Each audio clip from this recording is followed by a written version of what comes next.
suis Julien Sorel, le héros maudit du célèbre roman Le Rouge et le Noir de Stendhal. Si vous pensez qu'il n'est qu'un vulgaire arriviste froid et calculateur, vous avez tout faux. Restez avec moi après le générique, je vais tordre le cou aux idées reçues.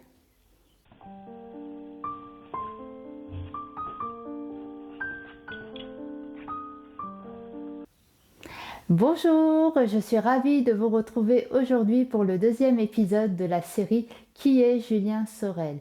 La dernière fois, on a vu un Julien Sorel qui est plutôt sympathique, un Julien Sorel qui prend plaisir dans la nature et dans la lecture. On a vu aussi un Julien Sorel qui peut se montrer aimable et serviable avec son entourage. Aujourd'hui, je vais vous montrer une toute autre facette de la personnalité de ce personnage fascinant qui est Julien Sorel.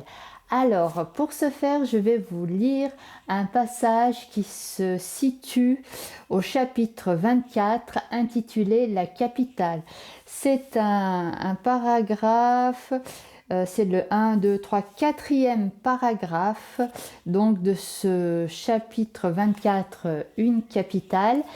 Et pour vous situer le récit, donc Julien Sorel a été obligé de quitter Verrières parce que sa relation avec Madame de Rênal commençait à se savoir.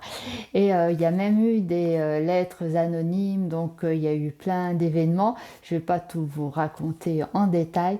Donc pour un fils de paysan, de menuisier, la seule solution qui s'offrait à lui, en fait il y en avait deux, soit c'était d'intégrer l'armée, soit c'était de devenir prêtre. Et Julien Sorel choisit d'intégrer le séminaire de Besançon. Cette voie lui correspond particulièrement bien puisqu'il connaît par cœur le Nouveau Testament en latin, donc il a déjà une certaine instruction.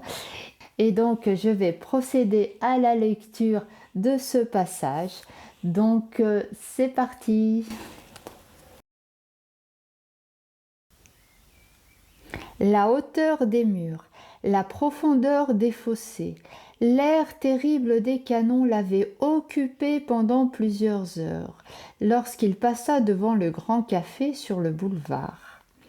Il resta immobile d'admiration. Il avait beau lire le mot café écrit en gros au-dessus des deux immenses portes, il ne pouvait en croire ses yeux. Il fit effort sur sa timidité. Il osa entrer et se trouva dans une salle longue de 30 ou 40 pas et dont le plafond est élevé de 20 pieds au moins. Ce jour-là, tout était enchantement pour lui. 2 parties de billard étaient en train. Les garçons criaient les points. Les joueurs couraient autour des billards encombrés de spectateurs. Des flots de fumée de tabac s'élançant de la bouche de tous les enveloppaient d'un nuage bleu. La haute stature de ces hommes, leurs épaules arrondies, leurs démarches lourdes, leurs énormes favoris, les longues redingotes qui les couvraient, tout attirait l'attention de Julien. Ces nobles enfants de l'antique Byzantium ne parlaient qu'en criant. Ils se donnaient les airs de guerriers terribles. Julien admirait immobile. Il songeait à l'immensité et à la magnificence d'une grande capitale telle que Besançon.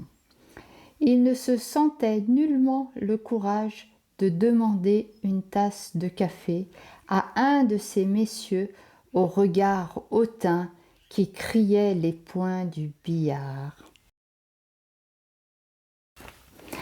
Alors, vous avez vu, là on a un Julien Sorel qui est tout timide, tout rabougri, tout réservé. On voit qu'il est impressionné devant cette devanture de café. Il n'ose même pas entrer.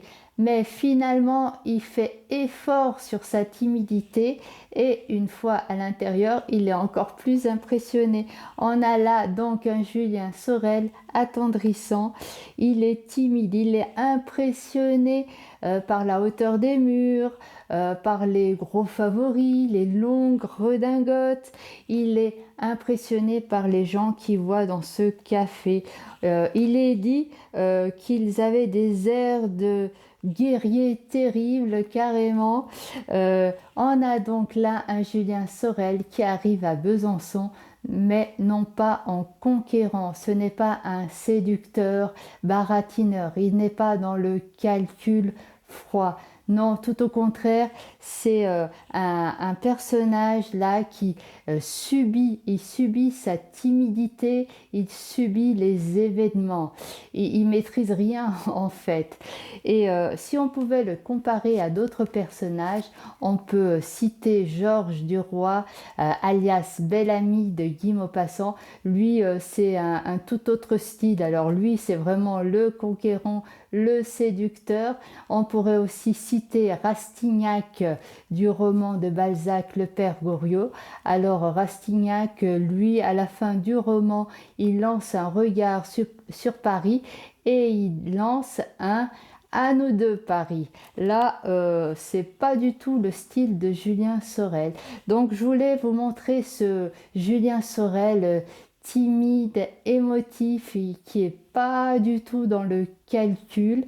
Et ceci est une autre des facettes de Julien Sorel. Mais je vous prépare un épisode numéro 3 où je vais vous montrer encore un autre aspect de sa personnalité. En attendant, si vous avez aimé cette vidéo, n'hésitez pas à liker, à partager, à vous abonner et à me laisser un petit commentaire si vous le souhaitez. Et sur ce, je vous dis à très bientôt.